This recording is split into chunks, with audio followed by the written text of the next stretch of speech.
Thank you so much, Zichi, for joining me today. I am so excited to learn more about your business, learn all about how it got started, where you're going, and what the vision is for the ultimate online experience for your clients. Before we get started, let me just introduce Zichi to everyone. Zichi is building the first of its kind apparel supply chain as a service to honor, support, and connect fashion founders of the world. She is excited to build the next generation of tech-enabled, sustainable, and cross-border fashion supply chain solution. Um, the resource is to is a platform that revolutionizes global fashion sourcing. They offer an end-to-end service from fabric sourcing, sample development to bulk production, and she has no minimum requirements for styles. The fashion industry is moving to a test-based, small inventory, and fast time to market model, and resource will be creating the infrastructure to enable that. The company was founded in 2022 in NYC by two Duke graduates, Tatiana and of course Zichi. We are so excited to get started with you. So let's jump right in. What was the journey that got you to where you are today? Yeah, that's a very good question and an important one for any entrepreneur, I think. So my co-founder and I, we were college friends. We both went to Duke and we have a very similar background, both coming from China and came to US for undergrad. And both of us actually took a gap year during college, exploring different startup endeavors. So she was working with a online education platform. I was working in an e-commerce startup. So both of us knew very early on that we wanted to do startup. And I think we met in the summer of 2020. We caught up and she already quit her job and I was working at Deloitte. That was my first job after graduation. I moved to New York afterwards. Both of us actually moved to New York. She was in investment banking, doing sales and trading. And both of us had very typical first job after graduation in some prestigious places, doing professional type of work, and realizing that corporate was not for us. Um, she was doing her own. Sorry. I'm sorry. What about the corporate work and infrastructure didn't quite suit you? Yeah, so I think that ties back to our value. I think both of us really wanted to create something impactful for the world and wanted to do real things rather than doing some consultation for clients or um, buying and sells stocks. We want to create solid product that benefits everyday people, and that explains why from day one our approach to startup is a bit different from many other founders we know. Like we were looking for a problem for a long time, for the longest time, rather than trying to create a hype or create a demand or looking at what's popular. So from day one, the group of people that we're focusing on is e-commerce seller. For me, personally speaking, I was selling on Amazon myself during college, so I really empathize with this group of people, like very entrepreneurial small business owners who really want to make a living by building their own business. And as someone who don't quite like corporate structure, I would want more people to be able to create their own business. And if I were able to help them figure out how to do this easier, I think that will be something I'll be proud of myself in having done that. So, long story short, we both quit our job. We started exploring on different ideas because of our bounded and shared vision for what we want to do.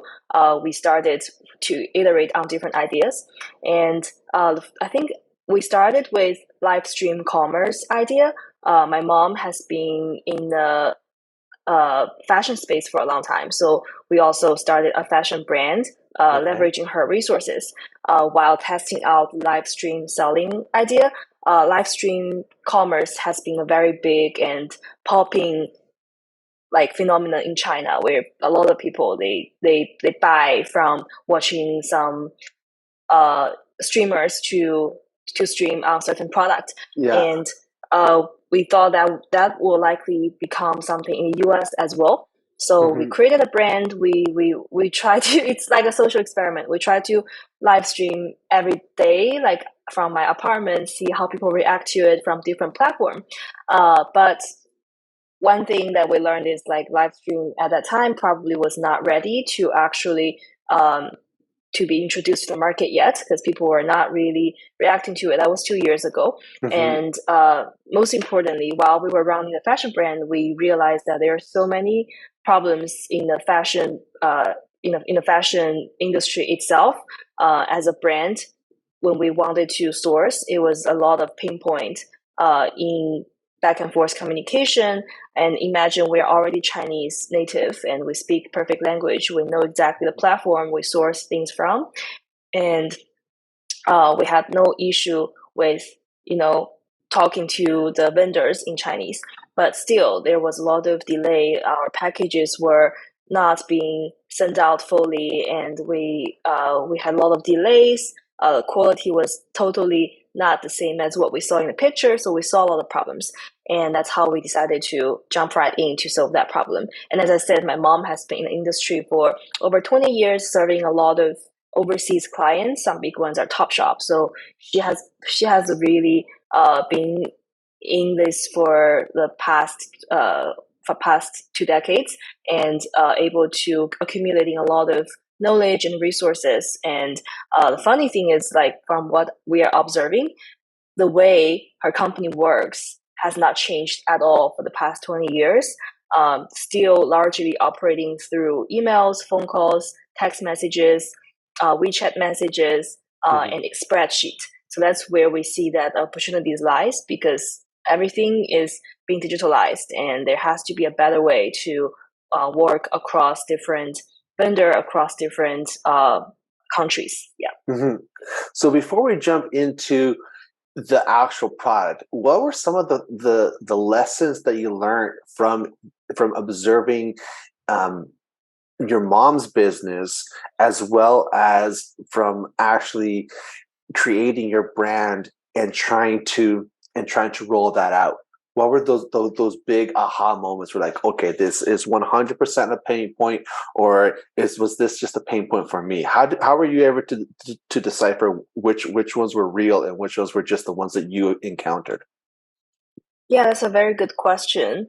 Um, so not only were we observing uh, my mom's business, but also we started talking to a lot of smaller business fashion brands. We had some friends who are running different types of fashion brands. When we were doing the live stream commerce, we were working with a few fashion brands. Some are, handbag, some are more traditional women's clothes, and very collectively they would be telling us how painful it is to manage their supply chain because essentially most of the supply chain more developed ones are still based in Asia, Hmm. let's say China, and even if these brand owner they are Chinese, still you have to communicate across the time difference, and if you don't have anyone local when it comes to quality check, when it comes to doing site visit to make sure that the workers were treated fairly, or when it comes to fabric sourcing, um,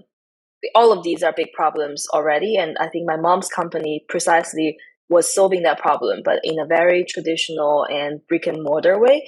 Hmm. Essentially, she has a like a broker, and you can imagine it as an agency where they have an office in Guangzhou, China, which is the largest center for the apparel industry. A lot of fabric, a lot of very highly skilled workers. Hmm. It has established itself as a center for apparel for the last 2 decades, and a lot of companies like hers are located there. Essentially, what they do is they help manage the overseas clients' expectation, contacting local factories and sourcing fabric for these clients. But everything is done in a very 90s way. So Hmm. they would email back and forth with clients whenever they find some fabric, finish the sample, shipping things over, and they use spreadsheet to manage the quotes, manage the Hmm. process. Just the fact that everything is done extremely manually, and rightly so, because these companies are run by people like my mom, Hmm. who started a company in their 20s, but then that was the 1990s. Yeah. So they are like at the age of like 50, 40, 50s, Hmm. and not really, catching up with the latest technology. And um, frankly speaking, like production manufacturing is not the most sexy industry that young people want to enter, right? Yeah. Like when people ask me what I'm doing, I tell them it's supply chain manufacturing, definitely not as sexy as crypto, uh, social network, whatever it is. Yeah. So an AI. So I think there's a reason why the industry itself is like very behind compared Hmm. to many other sites. And it is not an easy problem to solve, because it's not only you build a product, you're working every day with people that are very familiar with the old way of working and are very hesitant and resistant to change, because Hmm. they have been doing the thing in the same manner for the past 20, 30 years. And um, change change is painful, right? And like Yeah. they would rather do it and then the same way until they retire than having to Hmm. adopt to the new way of working. But what So, we're doing, sorry, go so ahead. I'm so sorry to interrupt. I'm just curious, and I think you were gonna touch on this, but my curiosity is, how do you educate your supply chain and create that change to something that's digital, something that is easier to run, something that is also harder to learn as somebody that's already stuck in their way? How do you create not only infrastructure, but the mindset that this change is going to be good for you? Yeah, that's a very important question. A question that investors care a lot as well.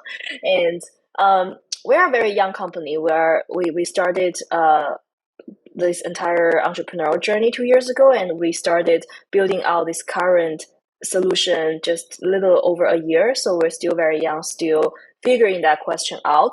But I think the key to the change on the supply side is not in education, it is in incentive. You need to create an incentive structure that pushes them, that sort of forces them to make the change.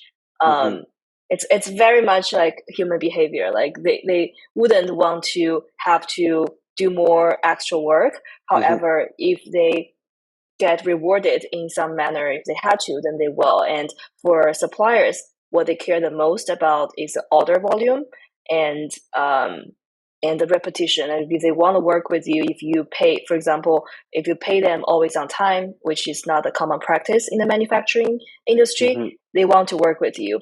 And if they have to adopt certain technology to work with you, they do it. And obviously, you want to make this adoption process as easy as possible.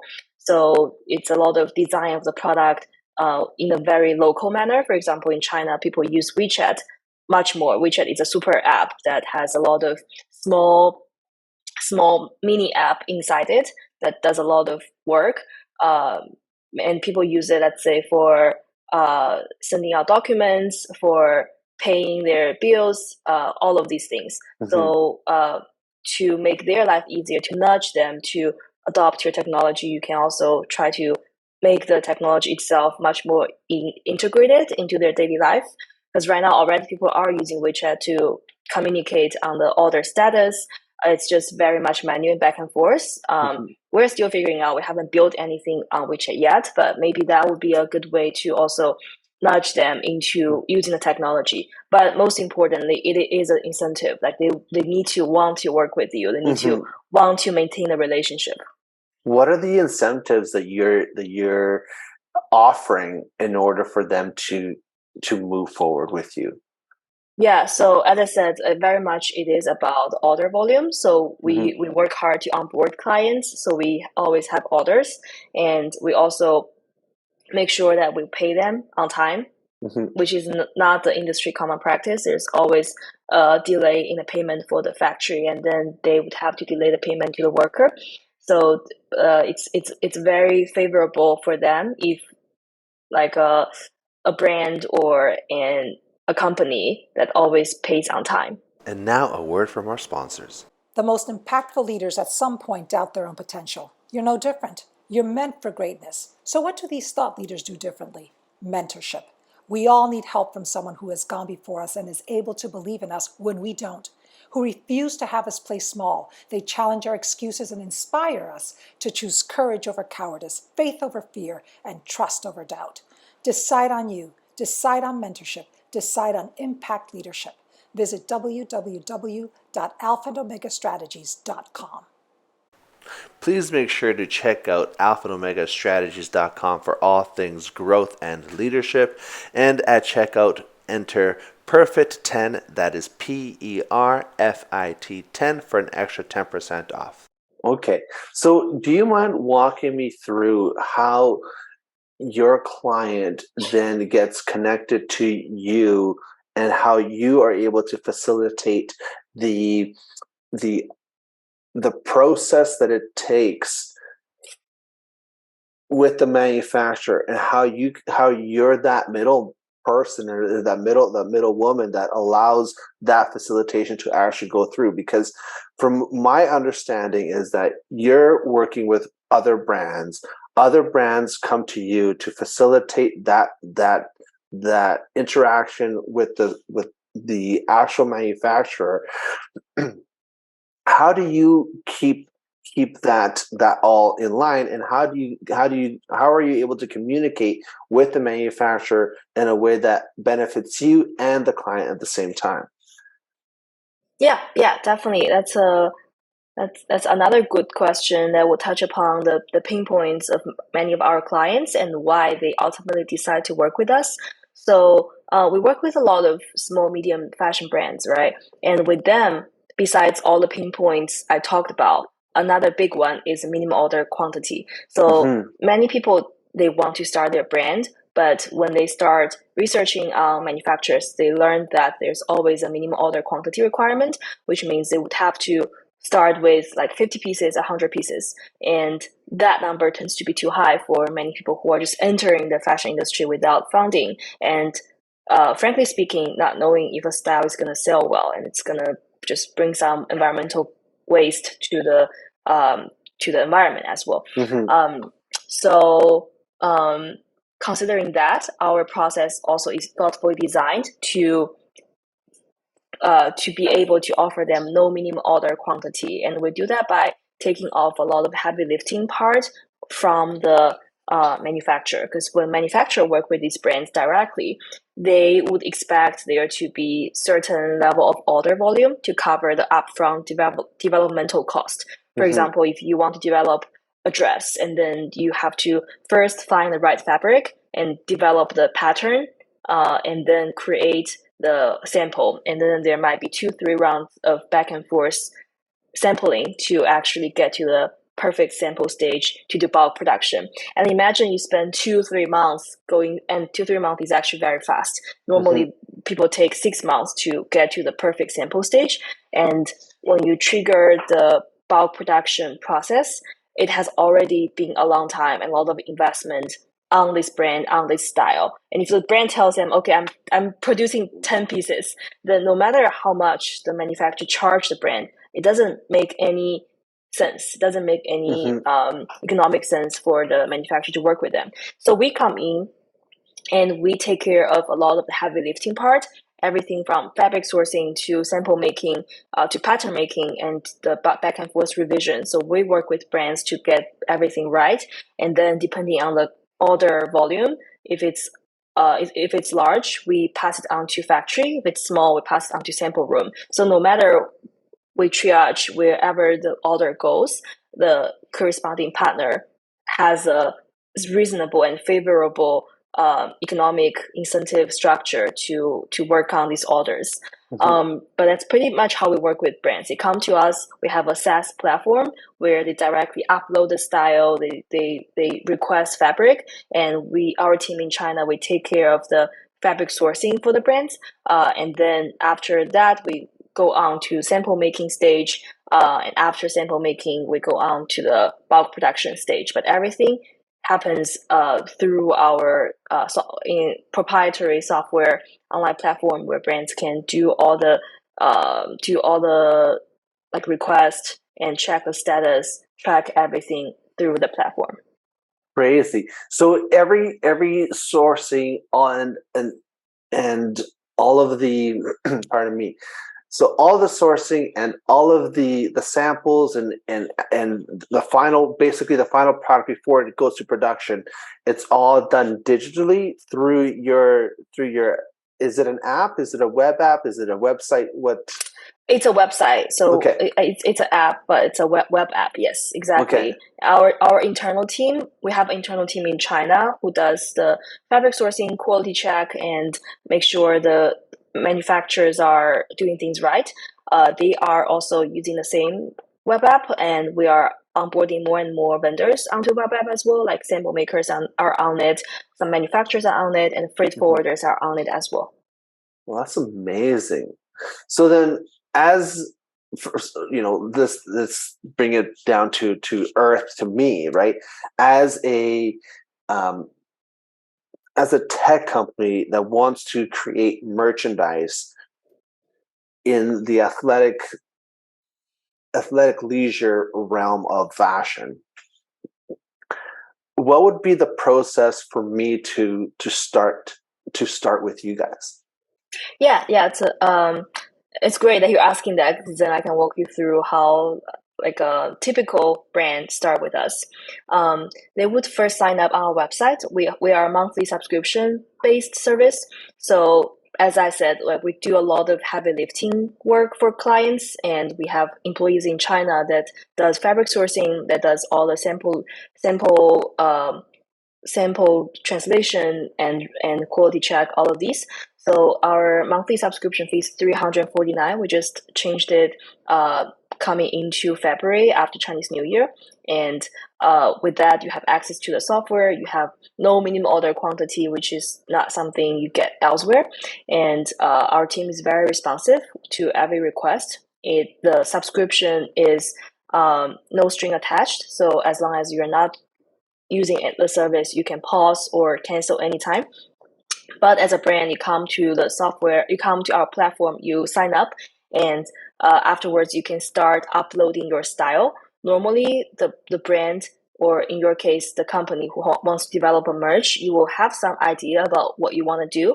So from there, you can directly upload the picture of whatever you want to make, but with some revision, or you can mail us a product that you like, that you want to make some changes, or you can directly upload a tech pack, which is a much more industry standard way of communicating a design. But many people who want to start a brand, they might not have had experience with tech pack, and then they can find a freelancer on our platform to help them create a tech pack or a sketch of some idea. There needs to be a way to communicate to the sample maker what you're doing. So we basically need that. And after that stage, you will request fabric sourcing. So our team in China will go on to source fabric for you. And after 1 to 2 days, we upload the fabric options, and you can directly check them on the website. You will receive an email notification when things are being found, and you can pick the fabric you want to create sample. Or if you don't like the fabric, you can request new fabric search, or you can ask us to send you all the fabric swatch to touch and feel them in person and to pick. And after that, it comes to the sample making. So you tell us the fabric you want, the color you want, the size you want, and we send the request to sample room to actually do the sample making for you. I cannot hear you. Sorry, you said that there's no minimum requirement for per order. So, what would be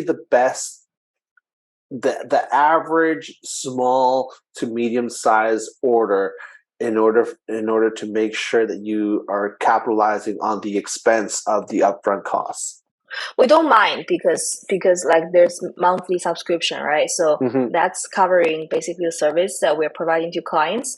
And with sample making, we don't really make money over there. We Mm-hmm. charge $50 to $100 each sample, depending on the style. And then clients pay fabric and trim as well as shipping. And this is way cheaper compared to if they work with any domestic sample room or factories. And after that, as I said, depending on the order volume, we send them to the sample room or factory to conduct the production. Yeah. Mm-hmm. But on the brand side, do you help guide on what would be is there a sweet spot that they should order to make it really to make not only your product valuable but also be able to leverage that on their own site, so that when they sell, it's like, okay, you have, let's say, a minimum of 10 hoodies for $120. We normally, after all expenses, we're able to bring that cost down to about, let's go, $55 per hoodie for manufacturing and delivery. Do you give that sort of guidance, or Yeah, I is think that kind of all based? it's all largely based on the client Okay. needs, right? Like how much they price their product, how much margin they want to have on each product, how much are they able to sell on each product, and then the actual quality level of the item matters a lot as well. Is it like more fast fashion, or is it like very designer style? Those all play into the formula. Mm-hmm. But I would say, like, I think 50 pieces is a reasonable amount of number. That's the Mm-hmm. amount that we're able to send to factory in most Mm-hmm. cut and sew cases. And factory quotes tend to be way lower compared to sample room. Yeah. Yeah. Interesting. So this shift gears now into more of the feeling aspect of it, because we've gotten a lot of a lot of information about the business itself, how you guys got started, but I'm sure that there were some definite roadblocks that kind of shook you guys. What were those roadblocks? How were you guys able to overcome them, and what did you learn? Yeah. Roadblocks. I think there are three on top of my head, or four per se. Yeah. Uh, Chronologically speaking, the first one was when we were searching for the product idea and looking for a problem. I think that presents itself in a more existential manner, because Mm-hmm. like we both quit our job, we both know we wanted to start up, but we don't know exactly what we're doing in a way. And Mm-hmm. that's really challenging on my end, because personally I am someone who care a lot about purpose and meaning. And Mm-hmm. even though I know that I was on the right track, because entrepreneurship is what I see that I want to do in the next 10 years at least. So Mm-hmm. I know that even if we are not sure yet what we were doing, searching for that path is the more right thing to do than staying in a job that I knew by keep doing so I will never find my true happiness and purpose. Mm-hmm. Um, the challenge is still there, because like every day we were not sure whether the product we were exploring was what we would be doing in the next 5-10 years. Even industry wise, we were not sure.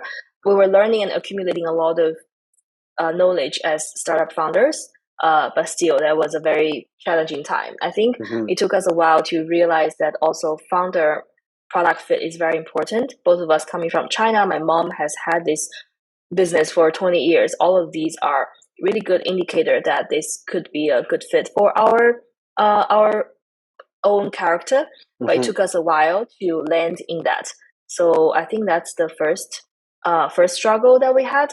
And the way I guess the way I made myself feel better was I listened to a lot of podcasts, funny enough that right now we're talking about it, and like try to read about a lot of founders stories and how people have gone through many rounds of pivoting until they landed in the product that they're doing. So that was Hmm. very helpful, I think, what in terms of just getting through that phase of our journey. And the second phase, I think, was fundraising. That was challenging as well.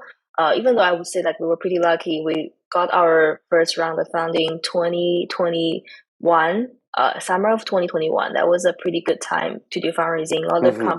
A lot of VCs are investing, and economy was still pretty good. And Interesting.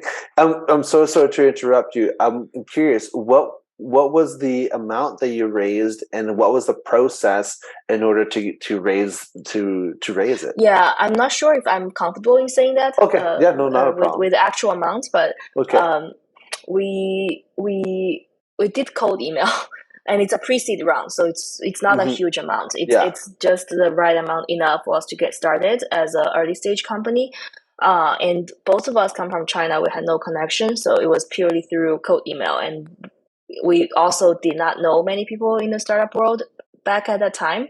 Because I quit my corporate job. All my connections were more corporate people. Hmm. So literally, what we did was we created our deck just by looking at what other deck looked like, and started reaching out to investors that have thesis aligned with what we're doing, and Hmm. started to get on calls with investors. So that was a little bit stressful and challenging, but also I think we were very lucky. The second investor we spoke to ended up investing in us a month after our first connect. Um, and I would say like back then we didn't really have a lot to prove. They just purely trusted us and invested Yeah. in us. Um, so that was a I don't want to call it luck, because I think we are both very capable, and I believe we will have a success in Hmm. the future. But I do feel very grateful for them trusting us and seeing something special in us. That's And amazing. after the second phase, I think the third challenging point was to get customers. And Hmm. I think if you ask my co-founder, she would say something different, because she actually flew back to China last year, spent 4 or 5 months there building ground our China team. While she was doing that, I was working in the US, really trying hard to get customers. And what I did back then was like a lot of exploration, trying to create connection with different types of community and build a community here of fashion founders, and figuring out all the social media stuff. How do you develop a strategy at a tight budget? Our entire social media is run by interns, and it took me a long time to find these really talented people who helped us develop our TikTok, our Instagram, as long as many of the business development strategies that we have attempted. And I'm pretty proud of where we are today with our social media presence, and Hmm. just in general how we recruit customers. But everything I had to learn from scratch, from last year. So that No, was a for little bit, sure. yeah, that was a bit struggle. Hmm. I remember like at beginning, I would take every single client inquiry call myself. And at this point, I probably spoke to at least 400 people about their needs to start a fashion brand. And really helped me understand who these people are and what they need. How do we help them? Hmm. So while it was a hard time, I think it was very helpful to actually do everything yourself. And when I read all of these, startup founder advice and YC advice, they Hmm. always say that talk to your customer, and I think there's a lot of truth to it. Like right now, Sure. we feel very confident about our thesis and building a solution that people actually need and people are willing to pay for. Yeah, no, 100%. I love what you guys are doing. And actually, I found you through social media. That's the reason why we're having this conversation, is because I found um yeah, I found resource, and I was trying to figure out what you guys were doing at first, and then it all made sense. Like, okay, the manufacturer supply chain. Okay, this is pretty awesome. And then I reached out to you, and one of the greatest parts of social media that I have found is the fact that when a founder is hungry, or when are when for us, like we also interview models, and we interview lifestyle and beauty people as well, and brands. When they're hungry, they respond, and they're willing to have a great conversation, and they're willing to tell their story. And one of the things that I really appreciate about you is the fact that there was like zero convincing. You're like, I'm in, I want to do this, I want to be able to tell my story. And I have been learning so much about your journey, but also the things that has allowed you to move forward. I loved what you just said. It's like, I needed to create a community. I didn't know how, but I knew that I needed to create one. And my question for that is, what were the scariest parts of creating that community, and how did you get over that either self-doubt or that those mental blocks that as a founder sometimes are hard. There are days that are hard to get out of bed, just because you're like, I don't know I don't know what I'm doing. How do I do this? So how did you get over that, and what were those feelings of self-doubt, and when did they hit? Yeah, absolutely. I think imposter syndrome is something largely shared by every human being, a lot of female founders, male founders, I don't know. Um, but I think for me, particularly, some of the doubts came from also the fact that I didn't study fashion. I'm not I don't know much about the actual fashion design production side prior to doing what I'm doing. So at the beginning, it literally I was like fake it until I make it. With my very limited knowledge learning from my mom, I try to convince people we can do it, but at the very beginning, I didn't know a lot. Like I learned so much the past 2 years, but at beginning, like it was a lot of really just the skill set of fake it until you make it, Mm-hmm. while also really working hard on every single client's request, making sure we are meeting and beyond the expectation.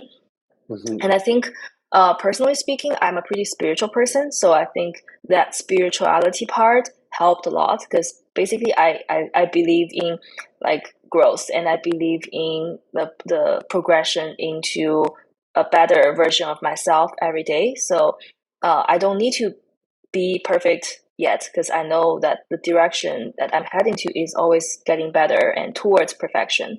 And I do meditation as well. I have a group that I meditate with every week, um, which brings me to I think more grounded and humble side, and I really appreciate that. Um,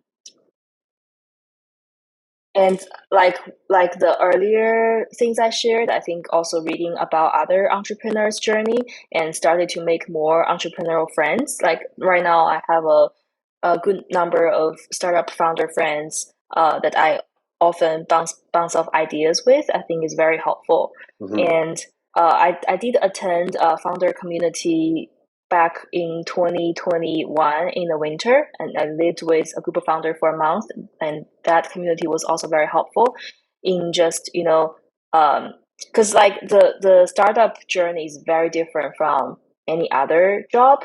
It's It much is. less secure, and there's Mhm. so much more ups and downs.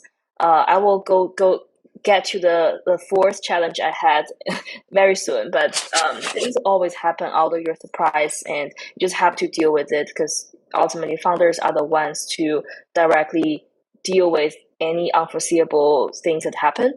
Mhm. Um, so I think having the community itself was very helpful to have some shared experiences with other fellow members. Um, yeah. That's amazing. How did you, before you get to the fourth one, I know that it's important too, but I'm curious because I'm trying to create my own personal community over here on this end, and I'm hitting my own personal roadblock with that. And I think one of the things that I've been learning how to cultivate is the relationships that allow for deeper conversations.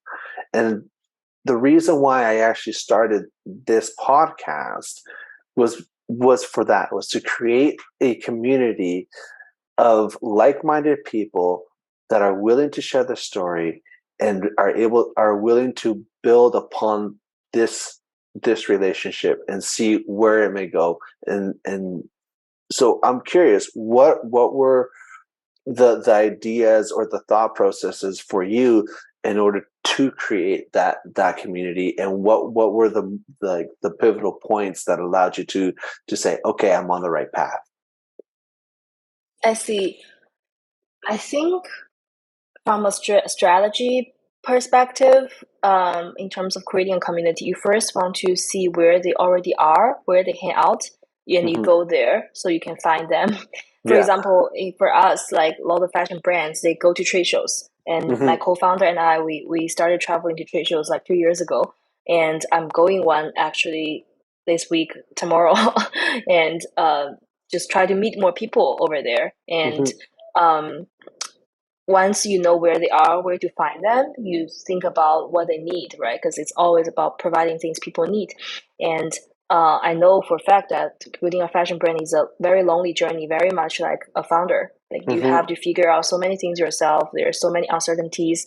There are a lot of things that um, you have to learn by failing and by doing. And people are actually pretty collaborative and pretty willing to share in many cases, because fashion is a very large industry.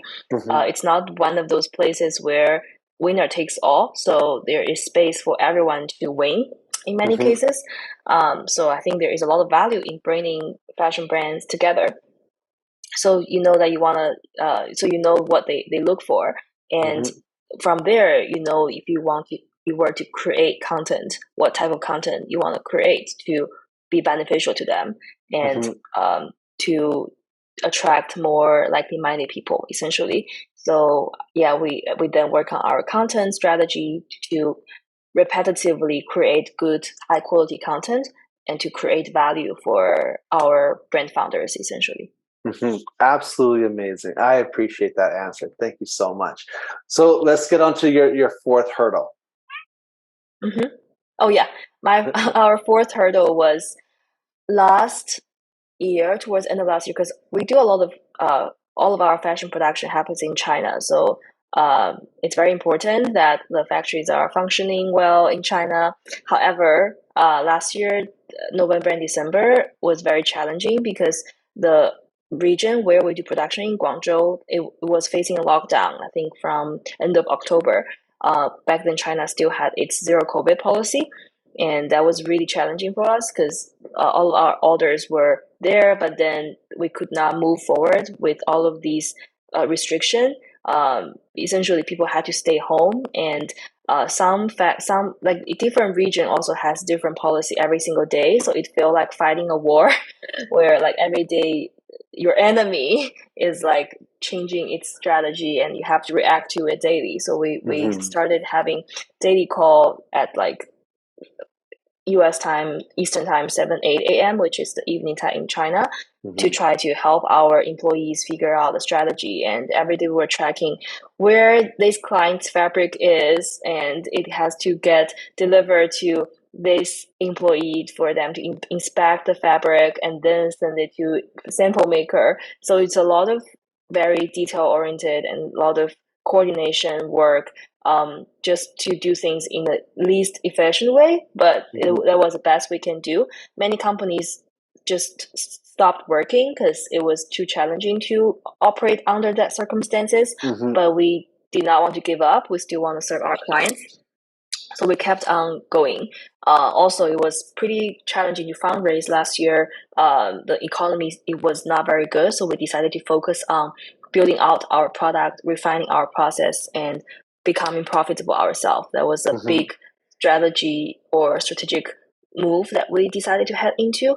That was not easy because we always thought it should be fairly easy to fundraise. We were growing at 40% per month, Mm-hmm. month by month rate for onboarding, so that was really good. But also we knew that there's a lot we want to work on with our product, and having to do fundraising will take away the energy. But also we know that it's not the best time to fundraise. So like, and also China was like really making this hard for us. At the beginning, it was a restriction, but soon after, they decided that zero COVID was going to be a history, and they opened up the country completely, and everybody was getting COVID. So there's a delay and a pause in production Yeah. again, for different reasons. But that was a very challenging period of 2-3 months, I would say.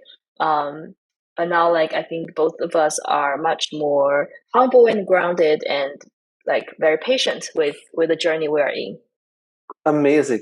And one of the cool things about what you just said is it brings us to to my next question, which is monetization. What were some of the mistakes that you guys made on the journey to monetization and to make yourself profitable? Because that's an extremely difficult process in order to find the customers, create a need, figure out the right pricing, and then be able to move forward from that. So what was the process, and what mistakes did you make, and how did you overcome them? Yeah, so I think um, the profitability side, I think we're lucky in the sense that we are providing actual physical service, right? It's like different from a pure software company. So like the value we provide to client is very it's not abstract. It's very straightforward. They pay, they get the goods, and um, for us, we are subscription based service from day one, because we know that we want to have a more stable model where every month we know that there is certain amount being paid, and also it makes sense as well, because especially with smaller brands, they are taking up our resources with every single style they create, and we do have these employees that are serving smaller brands reserved for them. So I think mathematically it makes sense. Mm-hmm. Um, and in terms of our decision, once we know that we want to become profitable, we did strategically also try to recruit more bigger brands. And with the bigger brands, it's like the profit model is a bit different. It's much more from the bulk production side than the subscription.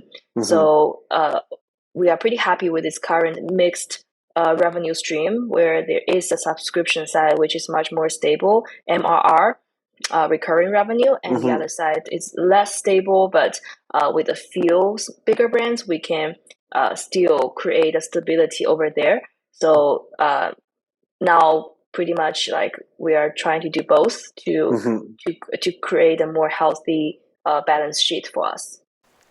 Now, a word from our title sponsor. Online shopping is always a daunting task, and even though you have spent hours researching and reading reviews, you never really know if what you bought will actually fit. Let us take the headache out of online shopping. Perfit is building a solution that helps people find perfect fitting clothing online, no matter your body shape and size. Our technology creates the most realistic representation of the shopper and the garment in the digital world. But we are just getting started. Our dream needs your contribution in order for it to come true.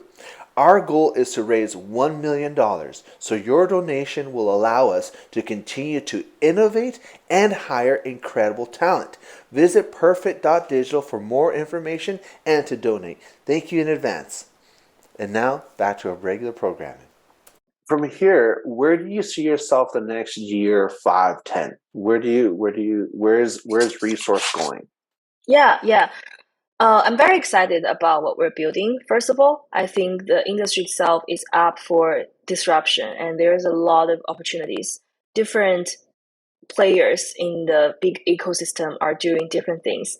For example, the Clothes 3D or Browseware 3D software design software is getting more and more adopted by different companies and brands, and that will in itself bring a lot of changes in how clothes are made and sampled, and things are going to become much more digitized, and there has to be corresponding way of digitization in the production world. And there are a lot of native brands like Shein, for example.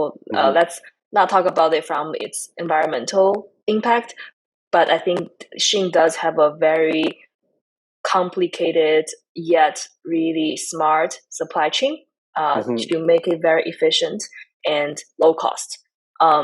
So I think there's a lot of proof points already done in the DTC world, but in the supply chain B2B side, still it's very outdated. Like people still use Hmm. Alibaba to find factory and, as I said, communicate in such a low efficient way. And then even with the last mile delivery transportation, like Flexport is doing great in bringing a change in how freight forwarding is working and global transportation delivery is working. Hmm. Um, but I think like on the B2B production manufacturing world, some change needs to happen. That's the first thing I'm very excited about. And more importantly, that's not where we see ourselves. Uh, that's not only where we see ourselves making change and moving toward. Right now, this year at least, we're focusing on making the process even more streamlined and creating some hopefully more IoT things in our China team where they can automate a lot of the work that we manually do, um, which is already happening. We have building lots of automation in the process already.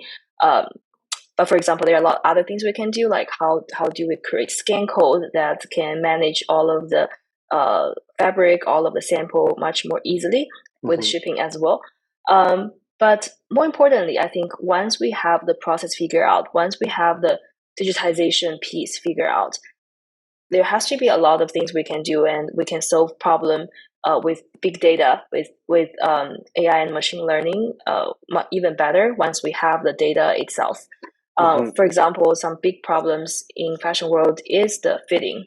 I think that's something you guys are working on as well from the consumer side. But Yeah. even with the brand side, it's very it's a lot of headache for the brand. Each brand has its own size chart, and then each clothes, it has its own style and the type of loose or tight feeling they want to achieve.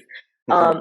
And it's like, and when it comes to production, people use like fit model mannequin that is very standardized.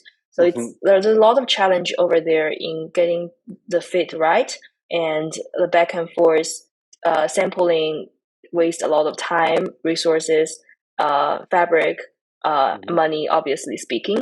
Hmm. So that's like one problem that we see. And also finding the right fabric is challenging sometimes, Yeah. like so many fabric options. Um, yeah, so many of the challenges in the manufacturing process that we see can be solved by having more data and Hmm. being able to create a system and algorithm that can outsmart humans. I 100% agree with that statement, because that's where we are, where we fit in the grand scheme of things, right? Especially when it comes down to fit. Fit is such a personal, such a personal. What's the best way to put it? Yeah, fit is so personal and style is so personal, and when you're trying to create a generic brand that allows you to fit across the board, and then as another brand comes in and has another small that is completely different fit, you're like, how does this all make sense? And one of the cool things about what we do and how we are futurists into that supply chain is being able to gather the data of the real humans' body shape and size, right? Because that's where we fit in. We are able to have 98% accuracy on that human, create a avatar that's literally to their body shape and size. We know exactly how something's going to fit on them.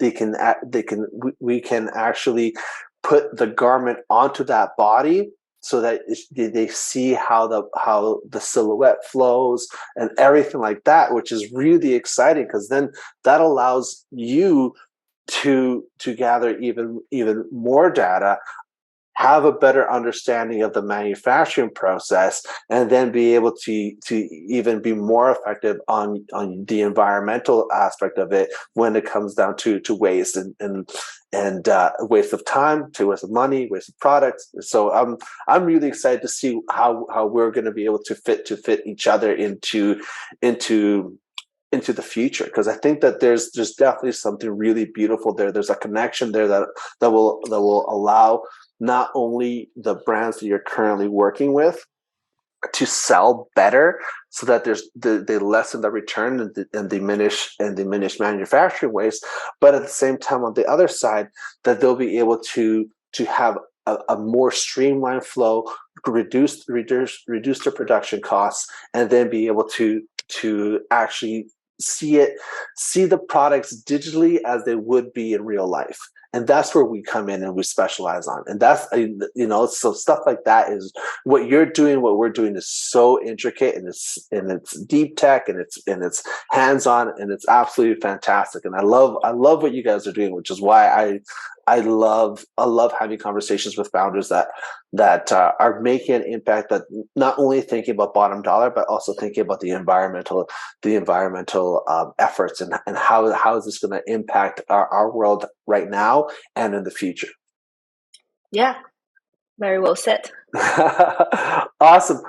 Besides that, I know that that you want to talk about one last product or not product, but one last event that's happening late March, early February. Oh yeah, just a side note. So we are co-hosting a very big fashion summit at South by Southwest. That period of time, we have set aside a venue and a great lineup of speakers, artists, musicians, and fashion brands who have a fashion show. It's a full day event. It's going to be March 15th in Austin, Texas.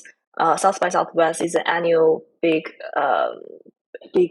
I call it conference. Maybe it's not being called conference in the official way, but people go there to attend different types of events, and we are excited to co-host it with two other great startup founders. It's going to be a full day of pop-up shops, coffee chat with startup VCs and brands, as well as fashion shows and panel speakers. So we're excited to welcome more people who will be in town around that time. That's amazing. And is there a cost to that? Yeah, there's going to be a ticket for entrance. Okay. And we also have a section for startup pop-up like demo. If you guys are interested, we can chat afterwards. Yeah, we should totally chat and see how we can collaborate. Awesome. Besides that, Zichi, what are the best ways to connect with Resource, connect with you? Yeah, please feel free to plug in all of your social medias. Yeah, absolutely. With Resource, we are very active on Instagram and TikTok. So you can directly find us by using the handle Resource Fashion. And we also have a very up-to-date website, resourcefashion.co, which you can learn more about the service we provide. Every week, I have a weekly founder webinar, where I go live and answer any question, do a product demo on Friday at noon for Eastern time. You can directly sign up for the next one from the link tree on our Instagram. Also, our website, you can do that too. And personally speaking, I'm on LinkedIn, so if you want to connect professionally, just find me, Zichi Den. I'll be happy to chat and connect in any way. Amazing, and we will have those links tagged in on our podcast as well. With that being said, thank you so much. I absolutely loved our conversation. It was enlightening, it was educational, and we were able to learn a lot about you, your business Resource, and I'm so excited to get this to the listeners. Thank you so much. Thank you so much. It was a pleasure chatting, and chat soon. Yes, yes. Okay, have a good one. Okay, bye.